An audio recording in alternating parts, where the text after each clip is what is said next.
Yes, again, everybody, it's BitNote with David Collins. We'll be playing great video game music tracks and hope you enjoy yourselves.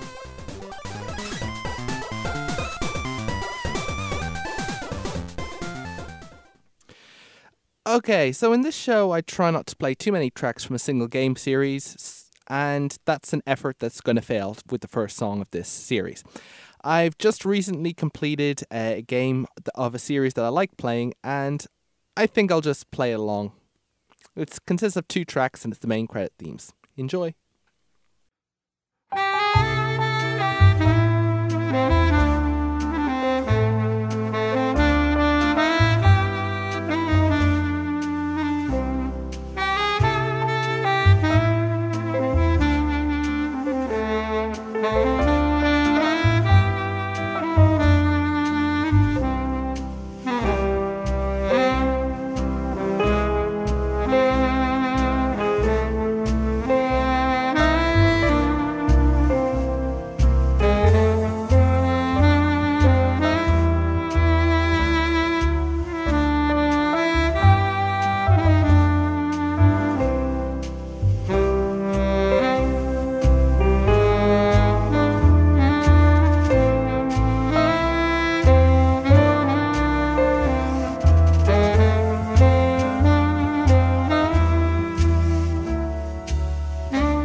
And that, my friends, is the Mole Music, a saxophone remix from the best ending of the most recent Dead Rising video game, Dead Rising 2, Off the Record. The background music actually has a bit of a history throughout the series. It was originally composed and just simply titled Mole Music for the original Dead Rising game, and was probably composed by Hideki Okurawa and Marika Suzuki. Essentially, the first game takes place in a shopping mall or a shopping centre. You know, apparently it's a mall because it's American and everything. And essentially, it's the most basic, simple, straightforward premise. You're trapped in a mall with zombies for 72 hours, and you've basically got to do whatever you want until the rescue arrives. You can either just go around beating up zombies, or you can take part in a quest, or you can spend your time rescuing various survivors about the place. It was the first real zombie Dead Rising game, and I think it was really the first zombie that really encapsulated the feeling of, you know, a gigantic horde of zombies that were against you. You know, I mean, most zombies had appeared in video games before, but they tended to be very irritating enemies because they just walk towards you. Dead Rising was the first game which got the philosophy of a zombie where, you know, a zombie on its own is easy to dispatch, but the problem is there's so many of them, and if you go through a horde of zombies, the chance of one of them doing damage to you increases and everything. But obviously, there was a version of that music, of course, that wasn't saxophone involved, that played in the background, and it was one of the more humorous aspects of the game, that you had this light music playing in the background, while in the foreground you'd be grabbing a great big 2x4 and smashing some zombie over the head with it. I've talked about the original Dead Rising before, which was released a few years ago for the Xbox, and one of the few examples of a game that really made the Xbox 360, work for it by having all these zombies on the screen at the same time and using so many algorithms to be able to calculate all this sort of stuff. But the game was pretty successful, and so Capcom recruited this other Canadian game developer called Blue Castle in order to develop a sequel. And later, of course, Capcom were so satisfied with their work, they bought out the company and renamed them Capcom Vancouver. But they created Dead Rising 2, which is pretty cool, and then they created like a bit of a demo called Dead Rising Case Zero, and then which was a small little episode just to set yourself up for it. And then they created a Dead Rising 2 Case West, and then of course Dead Rising 2 Off the Record. Now, Off the Record is actually something that doesn't happen very often. It's kind of like a reimagining of a video game. This means that it takes place in the same place as Dead Rising 2 and has the same general plot as Dead Rising 2 and a lot of the same features as Dead Rising 2. But instead of playing as Chuck Green, which is your protagonist in Dead Rising 2, you're playing as Frank West, which was the protagonist in the very first Dead Rising game, just called Dead Rising. So essentially a lot of fans said, oh no, why are we playing as Chuck Green? Can't we play as the original Frank West? And I mean, to be honest, Chuck Green sort of grew on me, but apparently the studio listened and they said, okay, we're going to create a reimagining, a what-if scenario, a possibility that basically rewrites the entire game of Dead Rising 2 so that instead of Chuck Green being the main protagonist, it's Frank West. And so instead of being, Chuck Green going around and doing all this sort of stuff and being a mechanic, it's Frank West who's breaking open the story. And it's actually pretty cool. I mean, to be honest, it's blatantly an attempt of a studio just to try to make as much money as they can, unfortunately, because obviously the amount of effort involved in completely recreating a new city and a new scenario and throwing everything new and a new plot and everything, those are hugely expensive, especially in more mainstream video games. So if the people can actually reuse a lot of assets and still try to make something that's still interesting enough that people actually buy it, then that's kind of a win for them because they're expending less and still making money, while hopefully the fans won't be too offended by the fact that they're paying for something a lot of which they've seen before. Myself, I just waited until the price went down and then bought it and was pretty happy from there on because it's a fun game, and I mean just a lot of the stuff in the series just doesn't get old. It's beating up zombies, and that's always a bit of fun. I mean, I know that it's not exactly a highbrow experience, but it's sort of fun. There's actually a lot of diversity, and the game just has a lot of variations of doing the same things and fun ways of trying to figure it out. It's one of the few games that actually gives you a scenario but doesn't handhold you through the whole process, so a lot of it's just exploration, figuring things out for yourself. But enough about that. Let's move on to something that's actually been happening pretty interesting in the game music sphere recently. It is the Humble Music Bundle. Now, I've talked to you before about the Humble Indie Bundle. This was when a bunch of people got together a couple of indie games, that's independent video games, created by usually small studios, made a bundle out of them and let people determine their own price for them. Now, this was a huge success, and I've talked a bit about one of the previous bundles before, but now they've always thrown variation into it, and now there's a new bundle, only it's the Humble Music Bundle. Instead of it being a selection of indie games, they are actually a selection of albums by composers and musicians that usually have something to do with video games themselves. So the rules stay the same. You've got 5 albums, and you pay whatever price you want to it, even if it's a single cent, and you still get all 5 albums. If you pay over an average, you usually get some extra content, and essentially speaking, these are free, these are DRM, you can play them anywhere, and they're just, a lot of fun. So what games music are there, do you ask? Well, you've got one by Hitoshi Sakamoto, the best of Valkyria Chronicles. Now that composer also did a lot of Final Fantasy music. I haven't really know much about the music of each of them, but there you go. You've got Jonathan Coulton's Greatest Hits, plus 13 other songs. He played the classic music of Stay Alive at the end of Portal, but he's also made quite a few other songs that have kind of become hits, on the internet that you tend to crop up a lot, like Re Your Brains and that other one, I Feel Fantastic. Oh boy, I remember the first time I heard that song.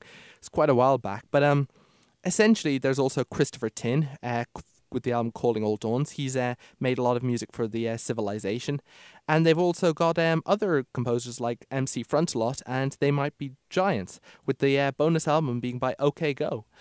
These are really big artists, and like I said, all the music is, once you pay, you get the music, and you can play them anywhere. There are no digital restrictions or anything, and it's basically it's a bit of an experiment. They By the time you hear about this, there's probably only going to be like 3 days left. And if this show accidentally gets postponed a week, or you just pick it up on podcast, and the chances are it's already ended. So really apologies to all those people in the future who I'm telling about this exciting opportunity that they now have the anguish of never being able to take advantage of.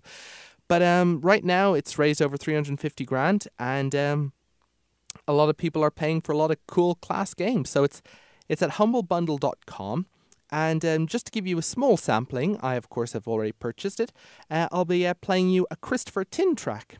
I'm not that familiar with the Civilization series, unfortunately. It's quite an epic series that a lot of people have talked about.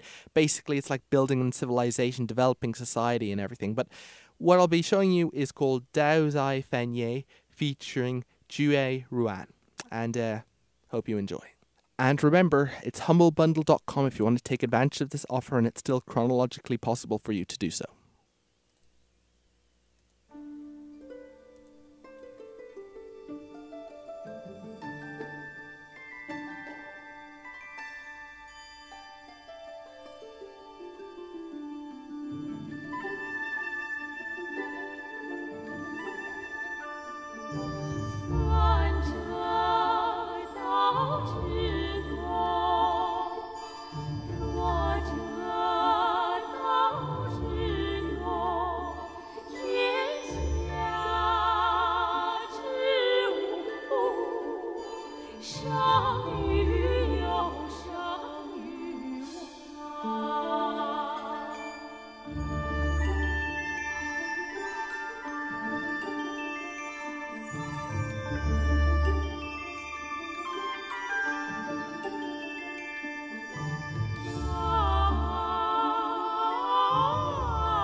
And that once again was Dao Zai Fan Ye featuring Jia Ruan by Christopher Tin, and I believe that was in Civilization 4.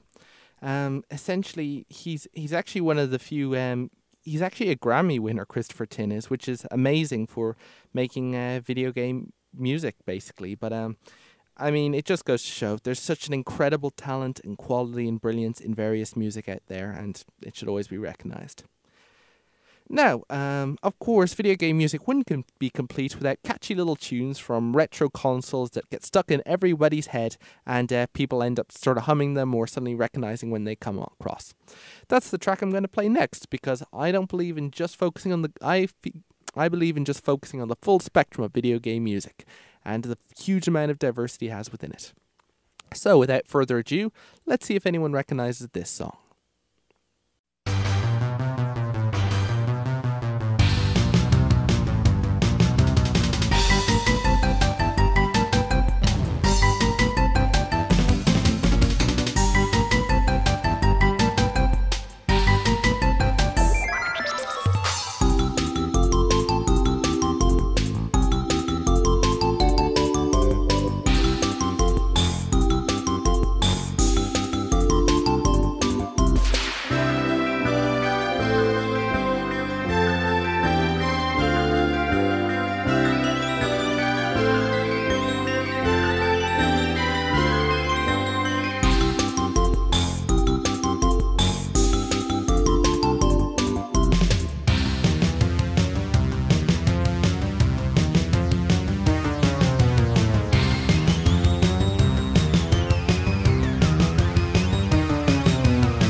And that, my friends, is the Dr. Mario Fever theme, and it's actually a remastered version used for Super Smash Bros. Melee, which actually is a whole different game, which I probably should talk about later. But for the point is, the theme was originally composed by Hirokazu Tanaka, and it was made for a game called Dr. Mario by Nintendo.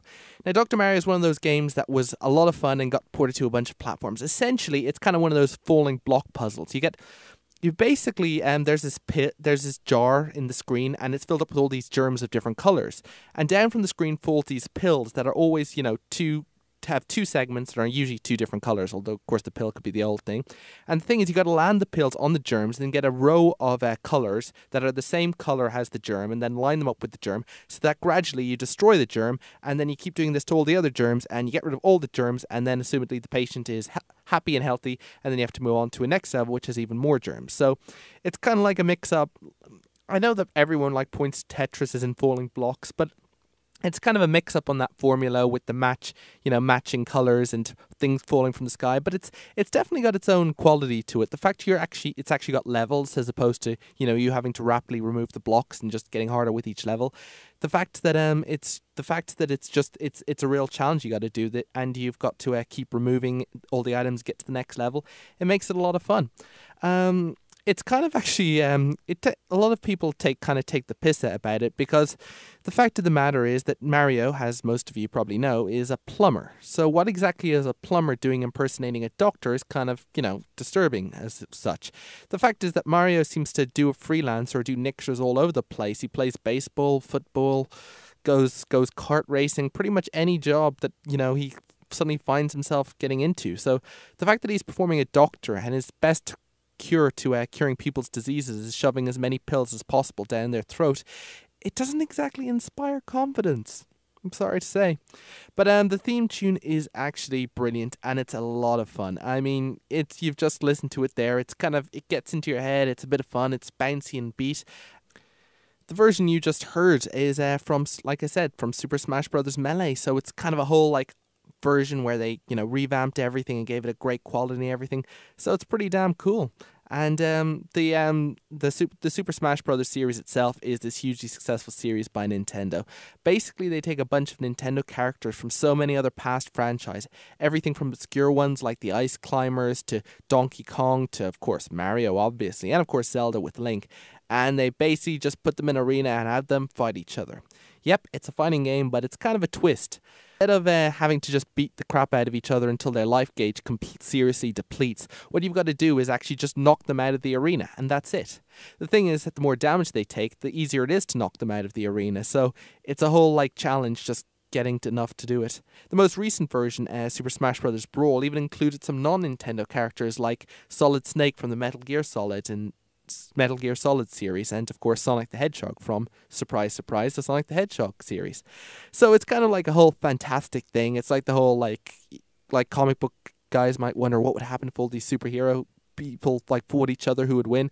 But when it's video games, it's having it's having various video game characters fight each other in all these beautiful terrains. It's a great series, very polished, and like I said, a lot of people like it. So, what to do for the last theme of the show? Well, I'll have to tell you something. There's one song that I've actually wanted to figured I'd play for a bit, and that's the Angry Birds theme tune. Now, I've already talked about the composer. If you remember, as I said, the composer of this tune is Ari Pulkkinen. He's a Finnish composer, and the reason I've talked about him before was because way back in the early days, I was playing some music from Shadowground series. Shadowgrounds or Shadowground Survivor, I'm pretty sure it was the original one. But that Shadowgrounds was, of course, made by a Finnish game development company, and Ari made some nice, great tracks for that. But then, of course, Rovio made its Angry Birds series, and they wanted music, and they called up Ari, and he ended up creating a nice, bouncy, cartoony tune that ended up becoming imprinted in everybody's head all across the entire world, as people all over the world were playing Angry Birds.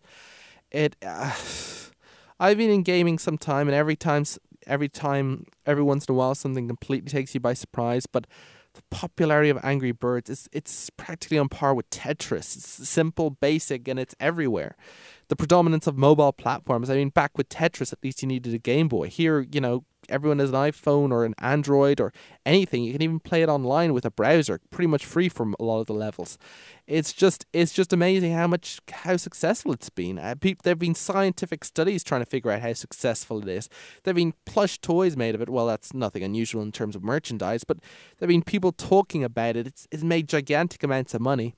And unfortunately, as someone who's keeping traps with the game developer scene, a lot of people just suddenly desperately want to copy it. They see it as the formula of success, and they keep thinking, if we do the same thing, we'll make millions like Rovio do. But of course, they don't really, and if they do, it's usually because they've got a lot more going than a single-minded desire to rip off the most successful thing in the world. But Angry Birds, boy, to be honest, I play it and I enjoy it, but I never got addicted to it. I mean, I don't know why. Why am I immune? Is it because I have had years of experience with video games, and so I have immunized myself against the most obvious ways to get addicted to a series? Or is it because I have the elitist stance? I stand tall and look down on these petty Angry Birds casual games that I do not deign to give myself the my attention due to my lofty goals obsessed with these artistic games and sophisticated games and games with complex systems, and that these small mainstream mass media games are not worthy of my attention. But the truth is, I actually do like it. I played a few levels. It's just, I kind of got bored of it after a while. I still play it. I've played it recently, played a few levels, and it was fine. It's just, you flip the birds across the screen, and sometimes they hit it, sometimes they don't. But there's no real deep strategy. It's so random that unless you desperately think it's, randomness is going to work, then, why bother? But then again, maybe I'm wrong. I think I've never really liked any game where randomness is an aspect of it. I don't even like role-playing games where you have to keep hitting them, and maybe it'll drop an item, maybe it won't, because Games like that are like pulling the arm in one of those on one of those one-armed bandit, gambling machines. People keep pulling and spinning and hoping, but for me, I quickly see the point. The chances of me getting off any better are not that good. So if something's going to be rely on chance, not any skill, if I can't bring some innate skill or ability or something to the table, I just tend to leave it as it is. So yeah. Now, the music I'm about to play, I realised I can't really just play the main music theme. It's just so, it probably drive people nuts. They probably heard it way too often. There's got to be some variation or some twist I can put to it. Unfortunately, I did. You see, when a popular tune comes up, obviously there are a lot of variations. There can be parodies, remixes, a cappella versions. But how would you like a version that was done by the London Philharmonic Orchestra? That's correct. The London Philharmonic Orchestra, with composer Andrew Skeet, actually put together an entire performance of video game music, including many classic titles that I have played on this show. And not only did they make a performance of it, they've got a whole CD of it. So I've purchased the CD, and what I'm about to play to you is one track from that great performance, the Angry Birds theme, composed, as I said, by Ari Pulkkinen, and who himself absolutely loves this rendition of the song. So I'm not only playing a great song and not only doing a great version of it, but it's one that the original artist even approves of. So here we have the Angry Birds theme as performed by the London Philharmonic Orchestra. This has been David Collins with BitNote. Thank you for listening. Oh, and just a reminder for those who may have missed it, for that music bundle I talked about earlier, it's humblebundle.com. But thanks again for listening, and I hope you enjoyed the Angry Birds theme performed by the London Philharmonic Orchestra.